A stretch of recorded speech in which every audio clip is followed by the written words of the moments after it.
Lawrence Bishnoi को मिलेगी काला पानी की सजा।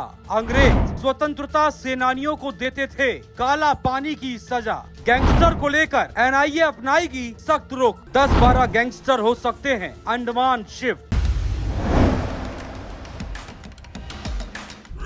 कभी तिहाड़ जेल में कत्ल, कभी पंजाब की गोविंदवाल जेल में खूनी गैंग वॉर, कभी धारदार हथियार से हत्या तो कभी लड़ाई झगड़े। उत्तर भारत की जेलों में गैंगस्टर्स ने आतंक फैलाया हुआ है। गोल्डी बराड़ के गैंग और दूसरे गैंगस्टर्स के बीच आए दिन खूनी वारदात हो रही है। पुलिस इन्हें रोकने में नाकाम दिख रही है और इसीलिए अब एनआईए ने गैंगस्टर्स के लिए एक नया और सख्त प्लान तैयार करने का सोचा है। ये प्लान है गैंगस्टर्स को काला पानी की सजा।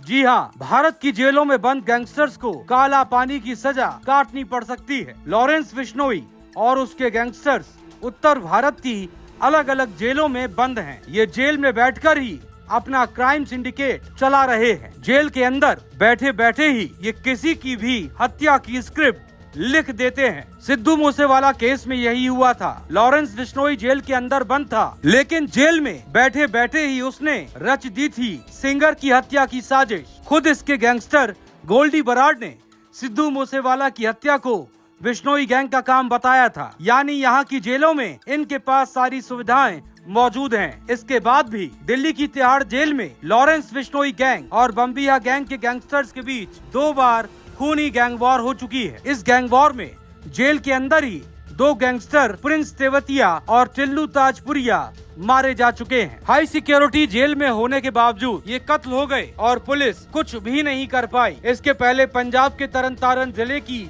गोविंदवाल साहिब जेल में भी 2 गैंगस्टर्स की हत्या कर दी गई। बाद में इस हत्या का एक वीडियो भी सामने आया था, जिसमें वो कह रहा था कि लॉरेंस बिश्नोई और गोल्डी बराड़ के कहने पर ही ये हत्याएं हुई हैं। एक के बाद एक इस तरह के मामले कुछ महीनों से सामने आए हैं, जिसने पुलिस और प्रशासन की नींद उड़ा दी है। इन्हीं सब वारदातों को देखते हुए एनआईए उन गैंगस्टर्स को अंडमान भेजने की सिफारिश कर रही है जो जेल में बैठकर अपनी गैंग को चलाते हैं। खासकर जो कैदी या गैंगस्टर दिल्ली, पंजाब और हरियाणा की जेल में बंद हैं। एनआईए ने गृह मंत्रालय को नॉर्थ इंडिया के जेल में बंद कैदियों को लेकर खत लिखा है। इसमें सिफारिश की गई कि 10-12 गैंगस्टर्स को अंडमान निकोबार जेल में शिफ्ट किए जाने पर विचार किया जाना चाहिए। इसके अलावा कुछ गैंगस्टर्स को नॉर्थ ईस्ट की जेल में भी भेजने को लेकर खत में जिक्र है। एनआईए ने इस खत में लिखा कि कैसे जेल में बैठकर ये गैंगस्टर्स बाकी लोगों को भी गैंग में शामिल होने के लिए